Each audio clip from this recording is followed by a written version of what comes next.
ముకుంద జ్యువెలరీలో వడ్డానం Mela October 4th నుంచి 12th వరకు ఫ్లాట్ 9.99% VA ఆఫర్ మీకోసం. నమస్తే అమ్మా. నమస్తే అమ్మా. అమ్మ, ధనత్రయోదశి ఈ రోజు యొక్క విశిష్టత ఒకసారి చెప్పాలి మీరు. అమ్మ, ధనత్రయోదశి అనగానే అందరూ ఏం చేస్తారమ్మా? బంగారం కొనుక్కోవాలని ఆలోచిస్తూ ఉంటారు. అంతే కదా? అంతే. ఎక్కడన్నా ఉందా ఆ రోజు బంగారం కొనుక్కోమని? అసలు ధనం అంటే ఏమిటి? మనిషికి ఉపయోగపడేది ధనం. ధనం అగ్నిర్ధనం వాయుర్ధనం ఇంద్రోధనం వసు అని చెప్పి లక్ష్మీ శ్రీ సూక్తంలో చివర ఫలశ్రుతిలో చెప్తారు. శ్రీ అంటే సంపద కదా, దాని గురించి చెప్తూ మనకి ధనం అంటే ఏమిటని చెప్పారు. ధనం అగ్ని, ధనం వాయు, ధనం ఇంద్రో, ధనం వసు, ఇవి ధనాలంటే. అంతేగాని కాగితం ముక్కలును లోహపు ముక్కలు బంగారం ధనం అని చెప్పడానికి వీల్లేదు. ఏదైతే మనం వెంటనే అనుభవించటానికి అనుకూలంగా ఉంటుందో, అనుభవ యోగ్యంగా ఉంటుందో అది ధనం. అటువంటి ధనాల్లో అన్నింటికన్నా ప్రధానమైనటువంటి ధనం ఒకటి ఉంది. ఆ ధనం కోసం ప్రయత్నం చేసినటువంటి రోజు, ఆ ధనం లభించినటువంటి రోజు ధనత్రయోదశి. నిజానికి ఈనాడు పాల సముద్రాన్ని తరచేటటువంటి సమయంలో ధన్వంతరి ఆవిర్భావం జరిగింది. ధన్వంతరి ఎవరు? ఆయుర్వేద గురువు, వైద్యానికి గురువు, మొదటివాడు. ఆయన నుండే వైద్యం అంతా వచ్చింది.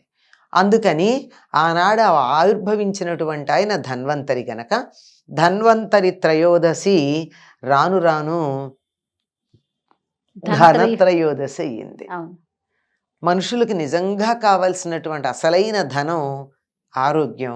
అటువంటి ఆరోగ్యాన్ని మనకి ప్రసాదించే ధన్వంతరి పుట్టినటువంటి రోజు గనక ఆ ధనం మనకి కావాలి అని ప్రార్థించుకుంటూ ప్రార్థన చేసేటటువంటి రోజు ధనత్రయోదశమ్మ.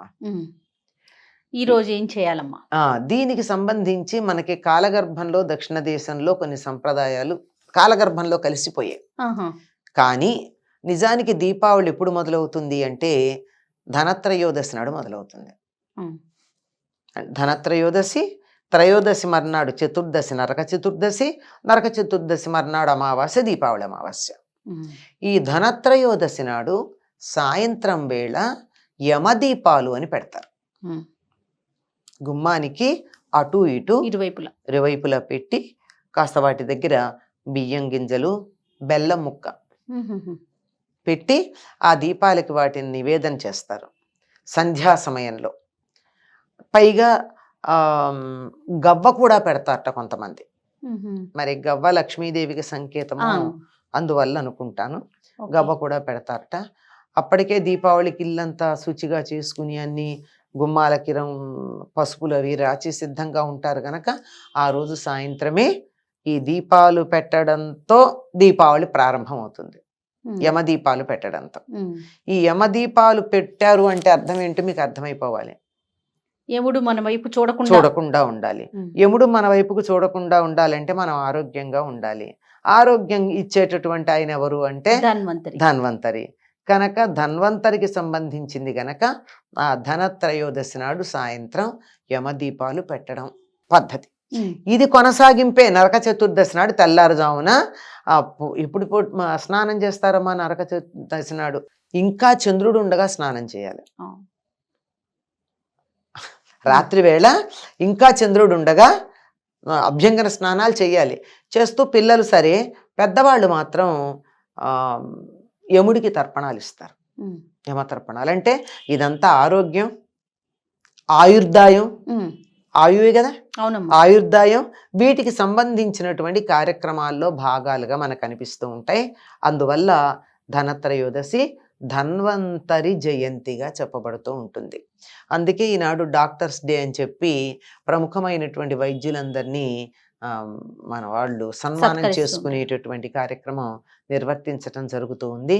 అంటే కాలగర్భంలో కలిసిపోయినటువంటి వాటిని కొద్ది కొద్దిగా ఎలా ఆలోచించి బయటికి తీసుకొస్తున్నారు. ఎందుకంటే 500-600 సంవత్సరాలు ఇటువంటివన్నీ మనకి అలా అలా అలా అలా కలిసిపోయాయి కదా. ఇప్పుడు నెమ్మదిగా తవ్వి తీసుకొస్తున్నారు. అది వైద్య సంబంధమైనటువంటిది ధన్వంతరి యొక్క జయంతమ్మ. సరే అది ధనం అంటే మనకి ఆరోగ్య ధనం అని కాకుండా కాగితం ముక్కలు, లోహ ముక్కలు, ఆభరణాలు. బంగారము అని అనుకుని, మరి ధనత్రయోదశి అంటే బంగారం ఎందుకు కొనాలమ్మా? ఆ, ధనం కదా తెచ్చుకోవాలి. అవును. ధనం తెచ్చుకోకుండా బంగారం బంగారం కొనుక్కుంటున్నాం. తెచ్చుకోవడం ఏంటి? అదేం తెలివి? ఆ, మన ఇంట్లో ఉన్న ధనం వెళ్ళిపోతుంది కదా, క్యాష్ వెళ్ళిపోతుంది కదా, కాగితం అంతా వెళ్ళిపోతుంది కదా, డబ్బు అన్నది వెళ్ళిపోతుంది కదా, ధనం అన్నది వెళ్ళిపోతుంది కదా. అంటే ఆభరణాల రూపంలోనే చూడగలుగుతున్నామేమో బహుశా. అదే ఆ, అలా అనిపిస్తోంది. ఇలాంటివన్నీ మనకి లోకంలో మంచిదేనండి, ఏదో రకంగా కొనుక్కుంటున్నారు, సంతోషం. కనీసం చక్కగా ఆ రకంగా కొనుక్కుంటున్నారు. అలా కొనుక్కుంటే వాళ్ళకు కూడా ఎప్పుడైనా అవసరానికి ఉపయోగపడతాయి.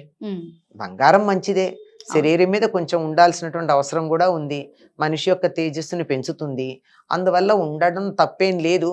కానీ దానికోసం అప్పులు చేయడం, ఇబ్బందులు పడడం అన్నది సరైనటువంటి పద్ధతి కాదు. ఖచ్చితంగా బంగారమే కొనుక్కోవాలన్న నియమం అసలు ఎక్కడా లేదు. అంతేగమ్మా. అంతే, ఏ వస్తువైనా కొనుక్కోవచ్చమ్మా? కొనుక్కోవచ్చు, కొనుక్కోవాలి కాదు. కొనుక్కోవచ్చు అంతే. అంతే, ఆ, అంతేగాని కొనుక్కోవాలి అనే నియమం ఎక్కడా లేదు. ఆహా, ఇప్పుడు కొన్నాము అంటే నా ఇంట్లోంచి డబ్బు వెళ్ళిందా లేదా? అవును. ఎందుకది? ఉమ్, అంతే కదా. ఉమ్.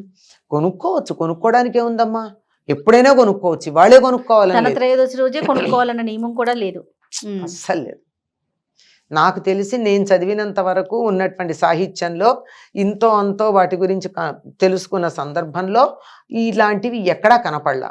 ఎక్కడన్నా ఉంటే ఎవరన్నా వెతికితే సంతోషం, అంతే కానీ లేదమ్మా. ఓకే. ముఖ్యంగా మనము ధన్వంతరిని పూజ చేసుకోవటం. ధన్వంతరి పూజ చేయాలి. ఆ. ఎందుకంటే రాబోయేది కార్తీక మాసం. సీతాకాలం. కార్తీక మాసం అనేటప్పటికల్లా సంవత్సరం మొత్తంలోకి ఎక్కువ చీకటి ఉండి ఎక్కువ చలి వేసేటటువంటి కాలం. అవును. ఈ చీకటి ఎక్కువ ఉంటుంది, చలి ఎక్కువ ఉంటుంది. దాంతో ఏమవుతుందంటే జీర్ణశక్తి తగ్గుతుంది. సూర్యుడు ఎంత ఉంటే అంత జీర్ణం అవుతుంది, ఉమ్, జీర్ణశక్తి తగ్గుతుంది. దాంతో పాటుగా ఆ చలికి శరీరం ముడుచుకుపోతూ ఉంటుంది. శరీరంతో పాటు కొన్ని సందర్భాలలో రక్తనాళాలు కూడా బిరుసెక్కే అవకాశం ఉంది. అమ్మా. అందువల్ల అనారోగ్యాలు ప్రబలుతాయమ్మా. జలుబు, దగ్గు ఇట్లాంటివన్నీ వస్తాయి, ఉమ్, జ్వరాలు. వీటన్నింటినీ ఎదుర్కోవడానికి కావలసినటువంటి శక్తి సామర్థ్యాలు సమకూర్చుకోవాలి. కాస్త ఆరోగ్యం విషయం ఆలోచించండి అని చెప్పేటటువంటి సమయం ధన్వంతరిని పూజించమంటున్నారు. కానీ అసలు చాలా అంటే ఎట్లా అయిపోయింది అంటే ధనత్రయోదశి అనగానే బంగారం కొనుక్కోవాలి ఖచ్చితంగా, ఎంతో కొంతైనా లేదు అంటే ఏదైనా ఒక వస్తువుని మనకు ఉపయోగపడే లాంటి వస్తువులైనా తీసుకురావాలనే నానుడి బాగా ప్రబలింది కదమ్మా. అవునమ్మా. ఆ వార్త బాగా వచ్చేసింది. ఇప్పుడు మనకి ఈ కన్స్యూమరిజం అనేది ఒకటి వచ్చిన తర్వాత, ఉమ్, అగ్రెసివ్ మార్కెటింగ్ అన్నది ఒకటి వచ్చిన తర్వాత ఈ ప్రతిదాన్ని ఇలాగే చేస్తున్నారు. మదర్స్ డే కానీ, వ్యాలంటైన్స్ డే కానీ, మరి విమెన్స్ డే కానీ, ఇలాంటివన్నీ కూడా ఎవరు ప్రారంభించారో వాళ్ళే పశ్చాత్తాపపడే స్థాయికి వచ్చాయి ఇవన్నీ. అవును, అవును. అట్లాగే ప్రతిదాన్ని కమర్షియలైజ్ చేయడం అనేది వచ్చి అలా అయింది తప్ప నిజానికి అటువంటిది ఎక్కడా మనకి పెద్దలు చెప్పినటువంటిది అయితే కనపడలా. రైట్. నమస్తే. నమస్తే.